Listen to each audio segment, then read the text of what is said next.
Hello, welcome to Revenant Reads. I'm Vin, and this is another installment of Book Trek 2023.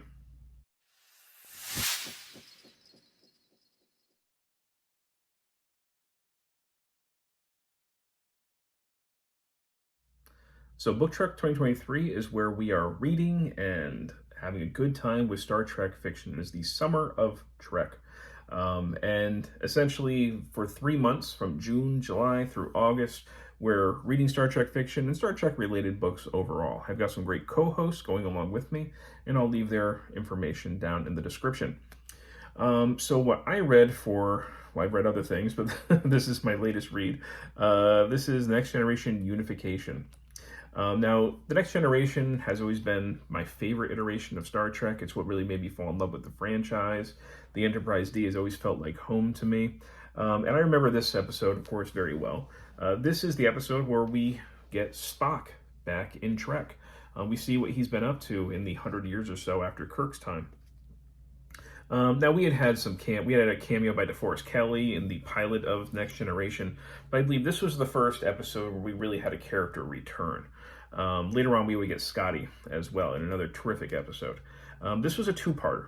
So essentially in this, Captain Picard gets a secret mission to try and locate Ambassador Spock, who has disappeared, and for some reason, the Federation knows he is on Romulus, the planet of their basically sworn enemies.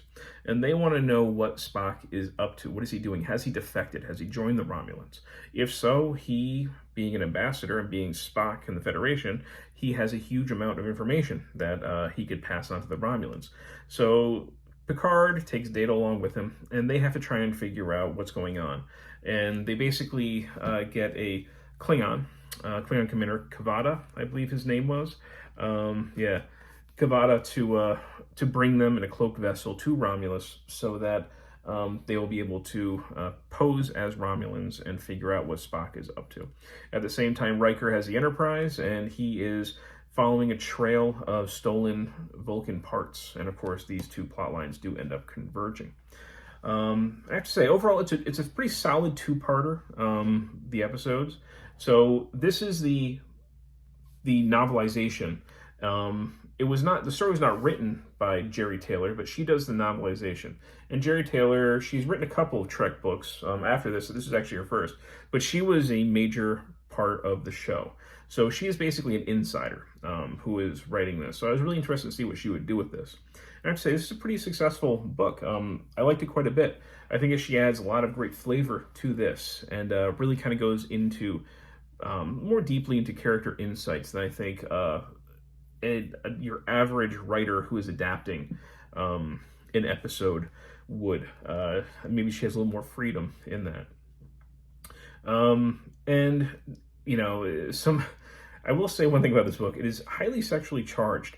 Many characters are preoccupied with sexual thoughts and the sexual attraction to other people. That captain I was talking about, he cracked me up, Captain Kavada, the Klingon, who is constantly thinking about his mate because he basically has an injured shoulder because she threw it out of his socket while they were mating. And all he does is think about going back and being able to ravish her. And he's trying to not let on that his shoulder is in excruciating pain. There's a pretty funny passage here. We'll see. I guess I could read part of it, where Data ends up helping Kavada. So here we go. So Kavada is basically overcome with pain. He can barely even speak. It's hurting him so bad, but he can't let on to his crew that he's hurting. But Data, who's on the bridge, realizes that something is wrong. He said, Kavada blinked through sweat and suddenly saw the android's pale face just inches from his.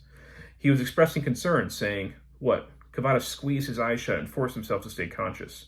"Seemed to be in some distress," he heard Data saying. "Perhaps I could be of help." The android was offering to help him, but how could he possibly? "My arm," breathed Kavada, desperate as a child. And Data was gently inspecting his arm and shoulder, his synthetic touch strangely painless. "With your permission, sir?" he asked. And when Kavada merely nodded grimly, a sudden simple motion, and Kavada's arm was resting in its socket, neatly housed in its correct position, he could tell. The pain still there, but somehow dwindling to a tolerable ache. He tested the motion gingerly. He could lift his arm, but not to full height. But the range of motion was surprisingly complete. The pain was receding rapidly. I have a hypospray I could apply that would reduce the swelling and aid in the healing of the ligaments, Data was saying, and Kavada could only nod numbly, more grateful than he had ever been able to admit. The android left the bridge to get his medicaments. It's a weird word. Kavada felt an unaccustomed stinging in his eye. A wetness formed. His arm would heal. He would be a warrior once more, claiming honor on the battlefield and acclaim among his fellows. He would lift the bat'leth in victory, its curved blade streaming blood, taste the sweet mysteries of conquest and death. And when, steamy and elated, he confronted Kakam, his woman, he would clasp her to him with two strong arms, holding her fury contained until, under his expert ministrations, she erupted in cataclysmic pleasure. He almost wept with gratitude to the android. So we have moments like that had me laughing. Yeah, overall, I really did enjoy this. If you've seen the two-parter, you know the basic plot, but I still think that it's worth reading this adaptation because she adds just enough to continually make it interesting, and it's a very swiftly moving plot. And like I said, the stuff with Sarek I thought was also really well done in this.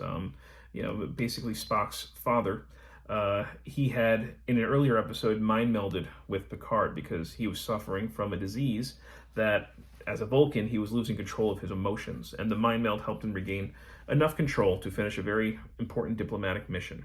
So that also left Picard with kind of a mental connection with Sarek.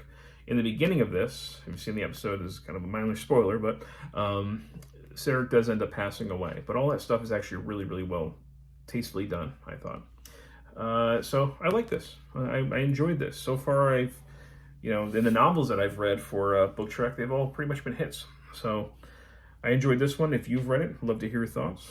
And as always, thank you, BookTube.